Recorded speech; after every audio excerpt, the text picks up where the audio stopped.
everybody, it's Romania Black, and next week we're getting back into Hunter x Hunter on the channel, and I'm so excited! So excited to start the summer with Hunter x Hunter. But if you watched last week, I went over manga volumes 1 through 5 of Hunter x Hunter. I actually recorded that video about 4 weeks ago. I had gotten back from my national tournament, and I was so hyped. I had read volumes 1 through 4 while I was on my trip, and I was like, oh, I want to sit down and record this right now while it was fresh. So I did that and went over volumes 1 through 4. You can check it out on my channel if you haven't seen it already. But I had anticipated, the mods had worked with a patron to like get a list of the manga volumes that corresponded with the anime episodes, and they had told me that it was volumes 5 through 8 that corresponded with episodes 1 through 26, or 1 through 8. And I was like, by the time I got finished with volume 4, I thought, man, we really don't have that much left to catch up. So maybe volumes 5 through 8 are filled with lots of filler things that the anime hasn't adapted or chose not to adapt or whatever. And then I opened up volume 5 and saw the table of contents and went, well, so this is only going to be about volume 5. So I've told the mods they're going to go back through and recorrect for future arcs. But episodes 1 through 26, it's actually only volumes 1 through 5. And we've done volumes 1 through 4 last week. So this is going to be a review of volume 5, as well as answering some of the comments that were left with episodes 20 through 21. The comments for episodes 22 through 26, there weren't anything that I felt needed to be addressed in this video, but some of the other ones I did want to kind of like talk about because they had some interesting info to share with you all as we get started. So with that being said, I do want to talk about the volume. So we are going to dive in, and I'll show some screenshots here out to the side of volume 5 that you can follow along with me. But we're going to look at that here so I can sync up in 3, 2, 1. I really like the cover of volume 5 quite a bit. I like Leorio. I like the blue. I like this weird like Tasmanian tiger dog thing that he's riding on. It's super cute. I actually really like it a lot. I'm a big fan of the color blue. As a kid, it was like my favorite color. Now my favorite color is green. But as a kid, I loved blue. And I love the blue aesthetic. It matches his suit really, really well. So the characters page in the story thus far, if you saw my video last week, you know that occasionally Hunter x Hunter tends to spoil in its story thus far and talking about the, the incidents that have happened leading up to it, but they actually kind of corrected for this volume. It doesn't really give a lot of spoilers here, but we do have some little descriptors for our characters that I wanted to kind of tie in with you all. So Gon is our eager hero who wants to be a hunter in order to reunite with his father. That's it. Case in point. That's all we got. That's all we need to know. So simple. Kurapika wants a hunter license in order to track down the Phantom Troop, thieves who murdered the Kurta clan. Good to know for upcoming themes and arcs and things like that. Killua, his parents' pride and highest hope for the family trade, assassination. He rebelled and ran away from home. I think that as the incidents of the final exam arc kind of show us, there's a really cool theme with Killua of parents pushing their expectations upon children at a young age, and those children kind of firing back and saying, I just want to be a kid and I just want to have friends. Even if they are like a prodigy, why should they be denied what they want? And I think Killua's entire storyline so far has kind of been a nice examination of that, and we'll talk about that in episode 5. Leorio claims he wants the license for riches involved, but his real dream is to become a doctor. Our sleazy man with a heart of gold. And then Hisoka, I really liked Hisoka's descriptor. That's kind of the only reason I wanted to go over this with you all, is that a creepy murderous magician. He sees Gon as potential prime prey and is only waiting for him to ripen. That terminology is disturbing. Not as disturbing as one other feature of this volume, but we're not there yet. But we will get there. So we pick right back up with Killua running into Illumi as he's revealed himself. I really like the way that Togashi draws Illumi. I really like it because in the anime, Killua has blue eyes, and so he does look a little bit, he looks more like his dad, but he looks a little bit more distinct from his siblings. In the manga, Killua has the same eyes in color as Illumi. The shape is just a little bit different. The shape's more like the dad, but the eye color and the way that his face is, when you look at them side by side, like in this panel, they look very, very similar. And so I think that's a cool touch that they make throughout this. Also, Togashi just makes Illumi really adorable. Every panel of Illumi, I'm kind of just infatuated with. I just love looking at how he draws Illumi. He just looks very cute and simple. And then he says these like horrifying things, and you're like, the contrast is so wild, and it's something I really appreciate. It also does not feel Yu Yu Hakusho at all. Like some of the character designs, I'm like, oh, this feels like it's out of Yu Yu Hakusho. Not Illumi. Illumi has a very distinct look to him. But yeah. And so Illumi is just very much like, you can't have friends. You don't get to have friends. What's the one thing that you want more than anything other than being an assassin? I wanted to go back and point out that Illumi makes a point of saying that, well, we're not there yet, but he does make a point of bringing up how he stabbed his mom and brother. And I like that the humor they use in this show, in this panel here, where Leorio's like, you know, we couldn't blame him. And he's like, oh no, she was really happy. And then there's Leorio's legs kind of just poking out like that's the joke. It was really well done. Very effective. But yeah, Killua wants to be friends with Gon and says he's tired of killing and just wants to be a kid, hanging out and doing stuff with Gon. That's it. Our boy just wants a friend with his BFF, Gon, and just wants to have a childhood. And then Illumi's like, no. I love this panel and how Togashi draws Illumi. Illumi's like the way his mouth is, the way his mouth is, he looks so insulted. He looks so insulted that Killua would even suggest that having friends is a possibility, which, as people have pointed out in the comments, pot calling the kettle black because, Illumi, what do you think Hisoka is to you? If not friends, then what? Because Hisoka calls you a friend. I mean, maybe that's a code word that he doesn't want to go out and say anything more, but he's like, you are incapable of friendship, of seeing anyone as anything except a target. And then he makes the notion that he's only going to see Gon as someone that he's going to try to kill. You are by nature a murderer. So I do like the idea of this topic being brought up of nature versus nurture, and the idea that Illumi, at least, he says his dad is included. If you notice, Illumi in Volume 5 and in the anime as well throws in the dad as well, saying, my dad and I, like, it's not just Illumi that's been pushing this, it's the father as well, which seems to contradict a little bit of how the Voldic, you know, patriarch acts later on in the volume, but can we trust them at face value? They are in a family of assassins. So, but Illumi does include the dad in saying, like, we both have been molding you. And he does say it in the manga, we've been molding you to be an assassin. Like, we have been grooming you to be an assassin and take over the family business. And there's this concept of Illumi and the dad have seen the genuine natural-born instinct of an assassin in Killua. So there's that nature there, and they're trying to nurture that nature. But the thing of it is that we're seeing it through their perspective, whereas Killua is literally on the other side going, I want to be a child as well. So it's very interesting. And I really like that Illumi's just like, oh, I'll just kill Gon. And Killua's expression when he says that, Killua's like, oh no. Because Killua, who is very scared of his brother Illumi, believes that he could kill Gon. Now, Hisoka in that moment's like, you're not going to do that.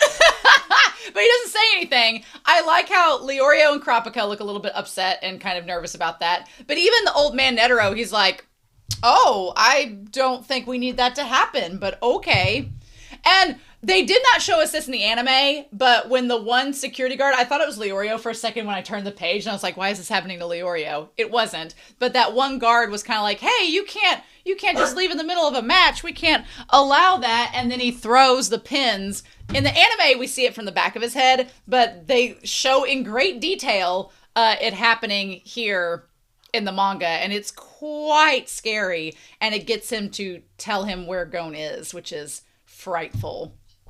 I also like when everyone stands up. I didn't show this to you all, but everyone basically does like they do in the anime, and they stand up to be like, if you want to get to Gon, you got to go through us. And I am infatuated with how Togashi draws Illumi. I could stare at the panels all day because it's a very simple face, it's mainly the eyes. The eyes are like the biggest feature. The eyebrows are simple. The mouth is simple. The nose is simple. The facial construction is simple. The hair is glorious, but simple. But there's ways Togashi draws Illumi, and he tweaks little tiny things in the most microest of expressions that make you go, oh, that's kind of cool. Like here, I love it because Illumi is just very irritated. Everyone stands in front of him and he's like, I'm going to go kill Gon. And everybody's like, no, we love Gon now. You can't do that. And he's like, well, this could be a problem. And I like the way that they just draw like the little squint that he does with his eyes. Just like, this isn't what I want. He's like, if I kill these people, then I'm going to fail the exam and I won't get my pass. That won't work. Do I think that Illumi is neurodivergent? 100%. 100%, especially based on his conversation with Hisoka later. And I love that for him. I love the representation. I love that for Illumi. Good for him. But I definitely think that he is. And he's like, oh, if I kill Gon, the same applies to what I was doing. He's like, I'll pass the exams first and then I'll kill Gon. Now, did he just realize this in the moment and it like was a light bulb moment? Or did he know this and he's just taunting Killua even more? You could make the argument either way. I kind of like the idea that he's just thinking out loud because he does that with Hisoka later on. And I don't believe that that's taunting Hisoka because I don't think he would taunt Hisoka. But I do understand if people think that he's taunting Killua in this moment. I could see that. And I really like Netero's face in the bottom panel where he's like, you know, once I get my license, if I kill Gon, am I going to get it revoked? And Netero's like, well, there's no rule saying you couldn't. And I was like, I feel like that in itself is pointing out a flaw in the system that I don't know if Netero is intentionally putting it out there or if any of the hunters are interested in changing said laws. How do you change said laws? Do you have to be the president of the association to do so? Is there a majority vote? Is it a democracy? Is it just like this guy in charge makes those rules? Does the entire hunter organization have to vote on it? We don't know that part of the lore yet, but I think it's bringing up a good point that some of the rules are a little like, oh, so you can do this. Okay, cool. And then Illumi, even after, you know, everyone encourages Killua to stand against him and to not back down, he does against Illumi. Killua's just like, nope. And I really like the way Togashi, like there's this really tense moment and it's really dramatic and heartbreaking where Killua is like, no, you win. And you can see how defeated he is and how much Killua like feels there's no way for him to beat his brother. And then you go down to Illumi and he's like, oh, good. He's like, see, we don't have to fight. Isn't that great? It's creepy. It's creepy and it's very effective. Yes. Yes, yes, yes, indeed. So anyway, and then we have this panel. Wild. Absolutely wild. So you're not qualified to make friends. Not that you need any. I just like, yeah. And he's like, the job that Dad and I trained you to do. So again, Illumi is saying, my father and I, your father and your big brother have trained you to be an assassin and you don't need to get away from that goal. You just need to do as you're told and be good at your job because that's why we've been training you because we know that you're good at it. And it's like, there's definitely an underlying commentary about like families training their kids to do what they think is right rather than what the kid actually wants to do. And it's kind of pushed to the extreme here. I do really like in this panel with Illumi and Killua how similar they look. Like their hair is different. Killua's eye shape is different, but like the ears, the chin, the nose, they take a lot from the mom's side. Mom's got some good genetic genes there. She's got some dominant genes. Okay. This is weird to me. So the chapter ended and there was a dress up Gon. And look, it's a manga. Is it a manga for kids? Why couldn't we have dress up Leorio or dress up Illumi? Dress up Illumi or Leorio. Why can't we have dress up adult characters? In hindsight, this is so creepy and bizarre to me. I don't really want to do a cutout of a child and dress them up. It's not for me. And honestly, you would be thinking, you're like, oh, but Romania. It's just a silly little dress up. It's so innocent. There can't be possibly anything harmful about it in any way, shape, or form. I do want to show you the dress up outfits that are being proposed for Gon to wear. This is probably the most tame. You could color and cut out Gon's outfit. That's a really cute thing. As a kid, I would enjoy doing it. There's Gon's bunny pajamas. Okay, we've got that. That works. There's this fish head. It's cute. I think the fish head's fine. Then you can dress up Gon in different ways. You can dress up Gon as an undercover Sailor Scout. I'm fine with that. That's great. Let's be progressive. You can put Gon in these camo overalls. That's fine too. I'm all about it. I think these are cute. These are all great choices. I'm not worried about those. It's the one that they showed right after. It's the one. The bikini on Gon is a choice. The bikini on Gon is a choice. And I'm like, you know what? I'll let it slide. You would think there's nothing wrong with the ballerina tutu and the long sleeve shirt, but that swan's looking pretty phallic. That swan's looking pretty phallic, and I'm not sure how I feel about that. It's also giving me it's giving me Bon Clay vibes, so maybe there's a reason for that. But you know what? You could be like, Romania, your mind is in the gutter. Get your mind out of the gutter. And I'm like, fine, fair. The tanuki with the biggest balls imaginable is the point where I'm like, on this little kid, again, if you'd made it, let's dress up Leorio, or let's dress up, well, Leorio's 18 at least, let's dress up Killua, or not Killua, let's dress up Illumi or Hisoka, fair game. Fair game. Let's dress up Netero. You know, we're not going to be ageist up in here, but I don't know. The idea of the cutouts and the paper dolls with Gon, in this day and age, I don't know if that ages well. I don't know if that's an aged well thing, but, you know, we'll see.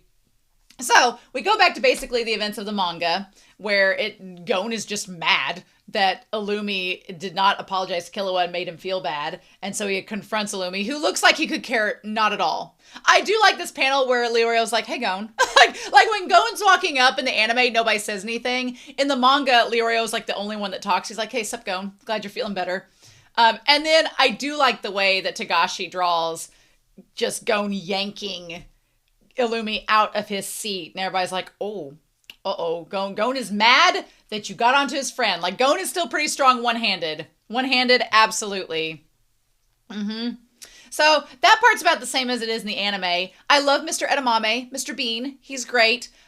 He does specify that the first priority as a hunter is protecting your license, and that's what this next test is, maybe, apparently, possibly. We'll see.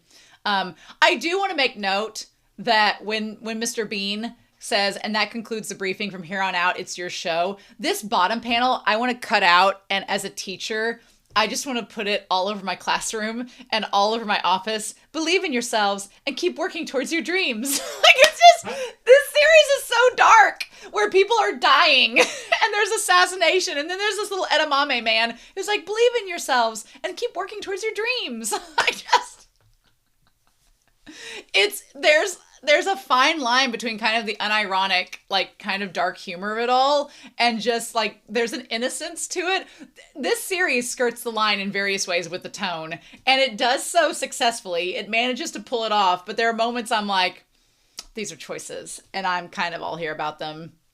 So, yeah, chapter 38 is called Jing Freaks. Jing Freaks. He's a super freak. And so I think it's also hilarious that the chapter is titled with Gon's dad's name, and he is nowhere on the cover. It's mainly just Killua and our three people trying to go after him. So we start out with Illumi just thinking out loud and saying that that Gon is very strong, but that makes him quite dangerous to me. And in the manga, Illumi is like, you know, I maybe need to deal with that. And then he looks over to Hisoka and he's like, I do love the way that they translated it, where Hisoka, you just see his eyes and how, like, they're just slits. And he's like, Gon is mine, friend. Friend! The manga will say they were just good friends. He's like, you make a move on him, you die. And I love that Illumi just takes that so literally, because keep in mind, this family is the one where they were proud of Killua for stabbing the mom and the brother. So when Hisoka's like, if you make a move on Gon, I'm going to kill you, Illumi just goes, so noted. He's like, I haven't known you long, but I can gauge your tastes. So what now? Yeah, you guys have just been hookup buddies throughout the final exam arc.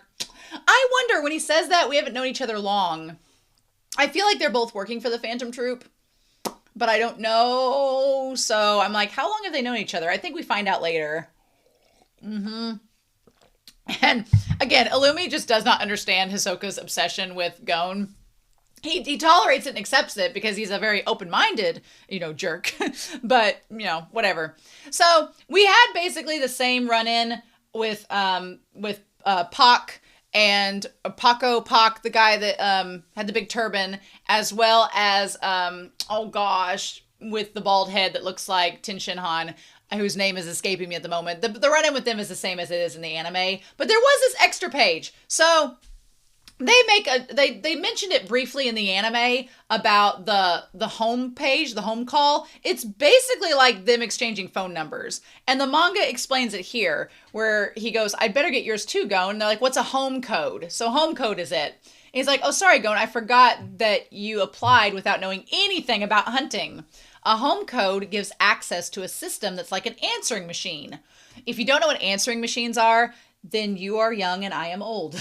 You should go look it up. And they used to have landlines. I feel like an old person explaining this.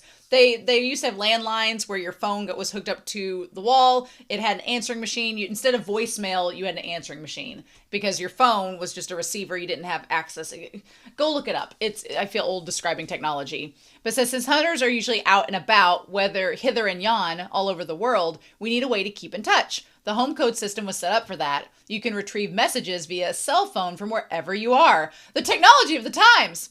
Of course, it's best to keep messages short, simple, and secret-free. If you want to use code words and exchange crucial information, only in person. So basically, anybody can get access to these voicemails because it's on a system. So if you're trying to relay very crucial, top secret information, you might want to just do that in person and not rely upon technology. This series was ahead of its time trying to prevent hacking. And they're like, and I love that Gon's like, what about the stuff about surfing? Because, you used to surf the internet. So that was a 90s, totally tubular. That was like a 90s phrase.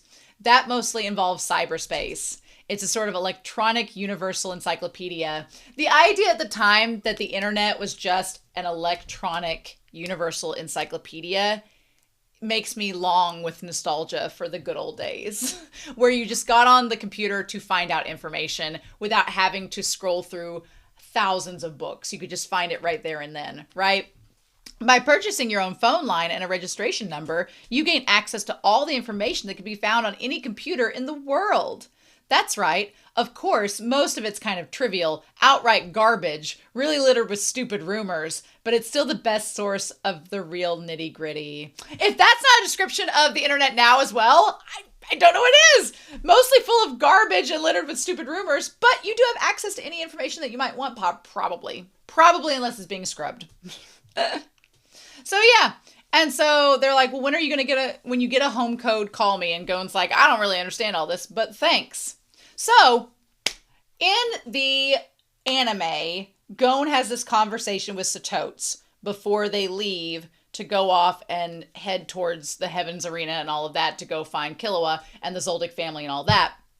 In the manga, it's a little bit different because if you recall from last week, we got mention of this character named Kite, who does not show up in the anime at all at this point. He is not mentioned. He is not referenced. We do not know who they are. But we know that they know Jing. So, or they know Ging. So, or Jing, because Gon, Jing. Different G sounds is so frustrating. But anyway, so as they're leaving, in the manga, Gon gets a hold of Mr. Satotes, and he's like, hey, on my island, Kite left this card. What is this? Why would he leave it? And we talked about that in the last week's video. And Satotes is like, well, I'll be a double star hunter certificate. And when he flips it over, I love Satotes' reaction. He's like, you just see it in his eyes. His face remains the same, but he's like, oh, he doesn't ever, I love that Togashi doesn't draw a mouth on Satotes. He does not draw a mouth. It's just his mustache and his eyes, and that's how he communicates. And he's like, Gon, may I ask who this someone was that left you this? And he's like, he called himself Kite. And he said, this is Jing's hunter card. So This card was awarded to a hunter named Jing. So I guess the double star certificate, maybe Jing still has his hunter card, his hunter's license. This is just like a certificate of award for being like an amazing hunter. And Gon's like, oh, he's like, here's a certification number. You'll find one in your license as well. The last 3 digits signify the term of your exam. This term's year was 287, but in the term 267, 20 years earlier, only one applicant passed, and he was a man called Jing. So this is Jing's license, apparently. Now, how he's getting around the world without a hunter's license, maybe he has the OG and this is just the updated one. Maybe he's borrowing someone else's. Maybe he just doesn't need it anymore. Who knows? But I do think it's interesting. So Jing passed the hunter exam 20 years prior, when he was, is it 8 years old? Because Gon is 8 years old. So now he's 28. So was he 20 when he had Gon, I guess? We'll see. We'll see. Interesting. And then they're like, well, and of course Gon is like, what can you tell me about my dad? And he's like, well, what I know is he was the one who excavated the Lurka ruins. I tried to dig up more information on him, but it's Jing is a mystery, and I came up empty, much to my chagrin, which makes me think Satotes does not know as much as I thought he did in the anime. But he's like, you might surf for him. So he's like, you can look him up on the internet, and Gon's like, yeah, I'll try that. And he's like, the results will paint quite a picture. And he's like, I can't wait. And then Gon's like heart is beating as he's like, okay, Kite left me my dad's card. Again, Gon, after hearing that whole spiel about how important it is to not lose your card, does not ask the question of why his dad doesn't need the card anymore, but maybe we don't need to know. And so Satote says, could you tell me how to get in touch with Kite? And Gon's like, well, I really owe him, but I have no idea how to find him. But if I see him again, I'll ask. And he says, thank you. So Totes wants to talk to Kite to get more information about Jing, which is interesting. And Gon's like, I don't really know how to get a hold of him, but if I find him again, I'll let him know that you want to talk to him. So that's setting something up for later. That's setting a plot point up that Satotes wants to talk to Kite about Jing. So we'll see about that. And he's like, thank you. And he's like, by the way, and then he says, nah, never mind. And they do clarify it in the manga, like when they leave, the other two, the gourmet hunters, Satotes is like, I feel quite moved by Gon. And they're like, you almost told him. And he's like, yeah, I nearly let slip that the hunter exam is not quite done. So in the anime reactions, I was wondering if he was trying to tell Gon something about his dad, but no, he was trying to reveal that they still have a ways to go in the exam process, which is fine. So they do surf on the internet to find out where Killua's family is, and then they do try to look up stuff on Jing, but when they try to look up, then they look in the hunter index, several Jings are here, and they're like, his last name is Freaks. So they find Jing Freaks, but it says designated top secret. There's no info at all. None that we can access, and it makes it clear we should not query Jing Freaks again. That's kind of scary that it tells you not to look him up again. He must be entered into the confidential members database. For an individual to manage that, he would need the authority of a national executive and a vast personal fortune. Seems your old man's no small potatoes, Gon. And then Gon's like, the results will paint quite a picture. So the picture we have so far is that Jing has money. Jing has enough money to get himself into the confidential members database, and he has the authority of a national executive. He's friends up with the higher ups, and he has a lot of money. Now, did he ever send Aunt Mito any of that vast fortune to help take care of Gon? Who knows? He's like, she's fine. Fish is cheap on that island. They got it all taken care of. Very curious indeed. And so, anyway, that settles that with Jing for now. But we end up going back looking for Killua at Zoldyck Mountain. And I really liked this panel where Gon gets onto the butler about being like, you don't know Killua. How do you know he has no friends? Put him on the phone right now. Like, I love Gon's outburst and how mad he is in that moment. Like, how dare you assume my friendship and the depths of it. So in the anime, we get to say Mike, which is the family dog. And Gon is absolutely terrified of him. And to be fair, Mike does look pretty intimidating in the anime. This is what he looks like in the manga. I love it. I love how Togashi does like a reversal where the dog is in all white, highlighted by the shadows, and shown up against the black backdrop. It's so good. And he does look quite intimidating, to be honest. In the manga, he looks, the hyper detail makes him quite scary. But then when Gon is like freaked out, the dog just goes, foomp, just sits down. And then, yeah, they're like, yeah, nobody really messes with Mike. He's just a machine. He is just doing what he's supposed to do. And that's it. And I really like this one. It kind of looks like the old Japanese, like where the thick line art on the calligraphy. He says he's just a living machine. He responds solely to commands and would even attack me on that basis. Do you think you could tackle him? And I like that Gon's translation here is like, no, he really scares the spit out of me. An honest lad. I do think that there's something there too where I feel like Illumi and the dad, based on Illumi's conversation, are trying to get Killua to be the same as Mike, where he's just a dog that attacks people based on what he is assigned as an assassin. And that says something to Gon and then wanting him to not be just a dog of the family, to be able to be his own person. So we meet the butler apprentice in training. We meet her. She's great. She's 10 years old, as we come to find out, which is crazy. She wiped out all of these people, and it still boggles the mind. And so, yeah, one massacre was enough to show that they were all outclassed. I love it. I love Canary. She's great. Also, I love her design. She looks wonderful. I feel like she kind of reminds me of in Rugrats. Oh gosh, what's her name? She's like Angelica's rival. Susie. Susie in Rugrats. She kind of has the same vibe as Susie. I really like that. If Killua is Tommy Pickles, then Canary is Susie. Absolutely. But yeah, I love her design. Also, again, Togashi is a really incredible artist because when they choose to be super high, I like Togashi's methods of, I have this animation style, I have this drawing style, and he did this for Yu Yu Hakusho as well. When he chooses to be kind of just basic and simple with the design, he's just trying to like create energy and move through the motions of the manga. But when he decides to focus on something and really draw your attention to it, he does so in this kind of hyper detail and like all this chiaroscuro and all that. Like with Mike, he does it. And here, when Gon gets the tar beat out of him by Canary with the cane, they do the hyper close-up of like his busted lip, his bleeding like nose, his eye being puffed up. Like it's all so crazy and hyper detailed. And it's very effective to show what Gon goes through to emphasize his friendship with Killua and how he's not going to be dissuaded. And you can tell as the scenes go on how like Canary like slowly gets worn down. It's exactly what happened in the exam.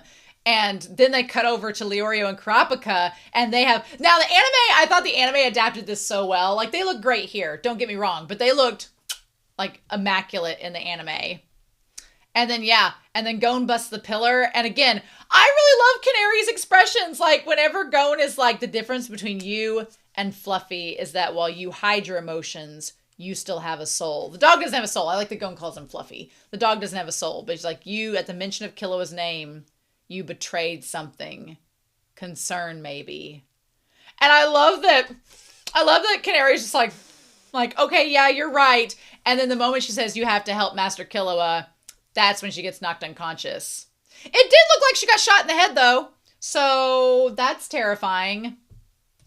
And then we get to see Kaluto and the mom in the first glimpse together. And I love they take up the whole page. The mom is so larger than life. She's so extra. Her giant Victorian hat. She looks like she's ready to go to the Kentucky Derby. She's like the giant hat, the giant fan, the big poofy like dress, everything. She definitely has a more like Western vibe with her aesthetic, which is curious because Kaluto has just like a very traditional Japanese vibe with hers. Love it. But yeah, the mom is so eccentric. And then there's the brother. In the one brother that ended up getting stabbed by Killua, he in the manga has a cigar in his mouth, which I'm like, okay, Pugsley, are you old enough to smoke that cigar? I guess he is. But he also takes the cigar and like burns it onto Killua at some point. I don't think he did that in the manga. But yeah, also I may do a side-by-side comparison to show you the one brother and the butler. I'm not entirely convinced that there was not some fooling around.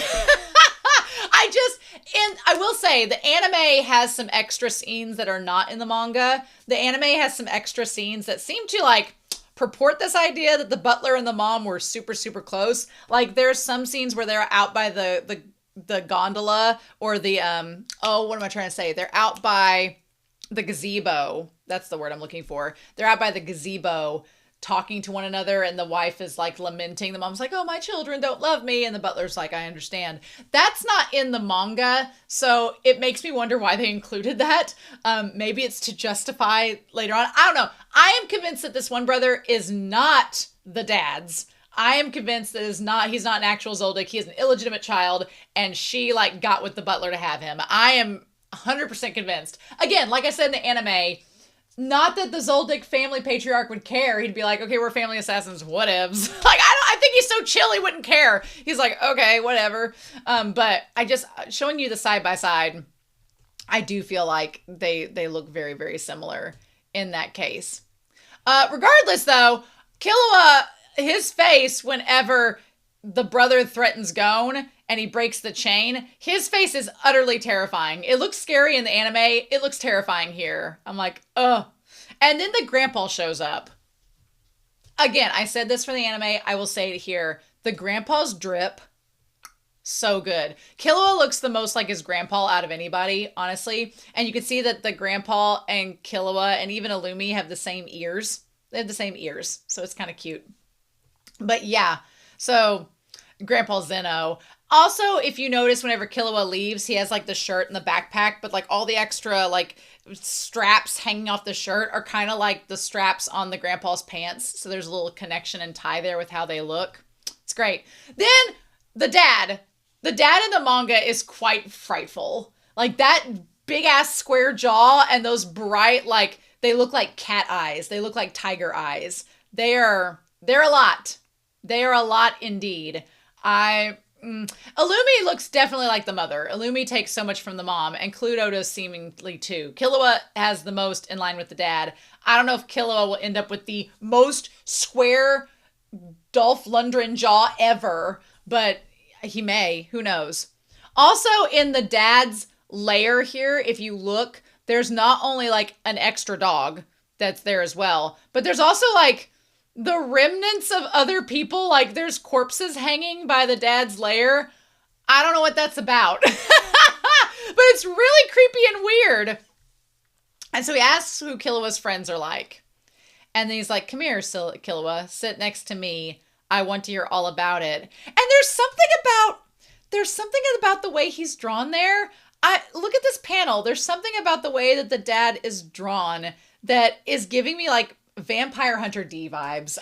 He just looks very vampiric. He has like the most chiseled jaw, and the way that Killua and his face is drawn there with the nose that kind of looks like, Illumi's and everything.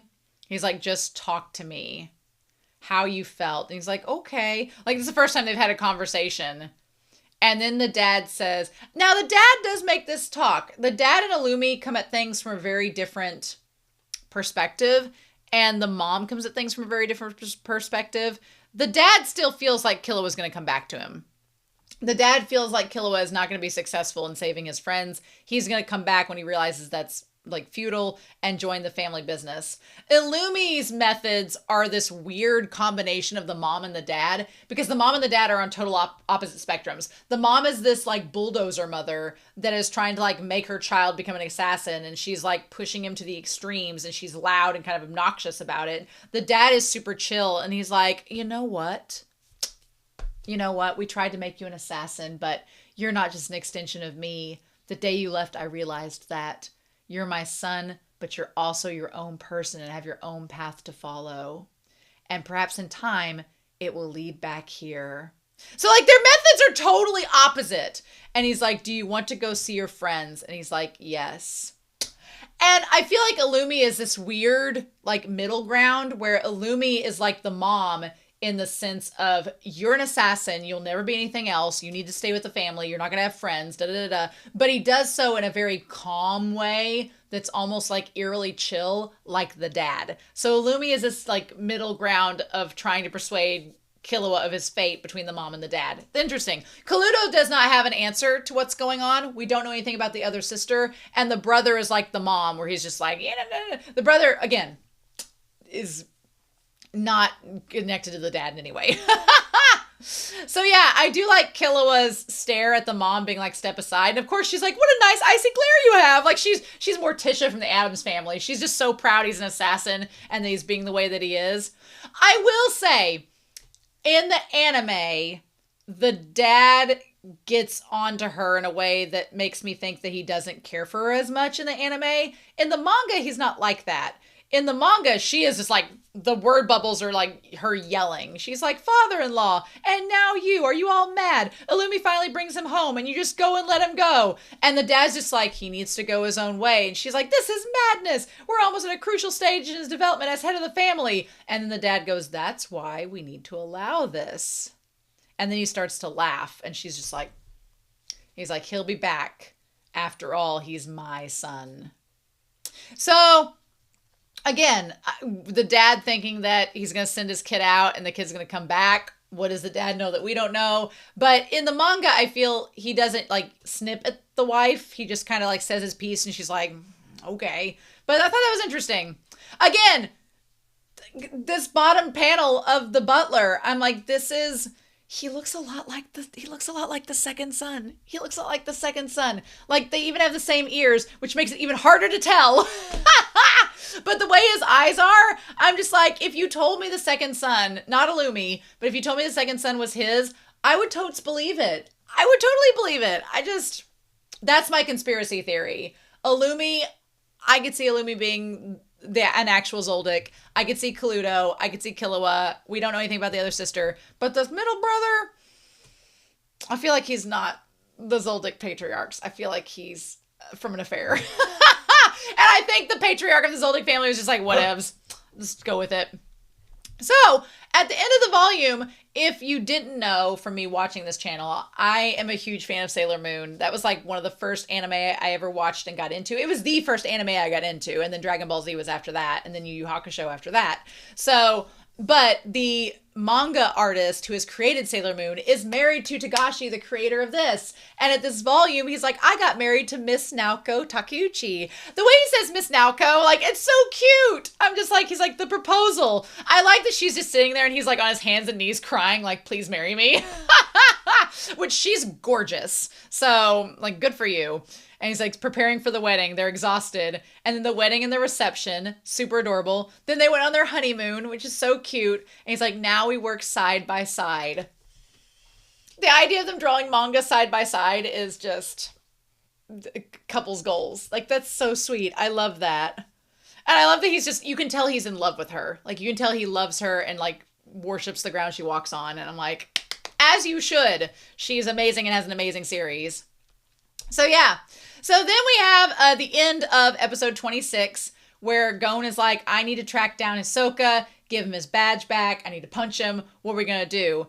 And I like Kurapika is like, look, I got to go do my own thing to prepare for this auction coming up. Leorio is going to do his thing. And we end the volume. I actually didn't read all the way to the very end of volume 5 because we had like one more chapter where Killua was explaining the Heavens Arena, where they can get some money. And I'll kind of end here where he's like, it's a 250 story, 325 feet tall, the fourth tallest building in the world, right there.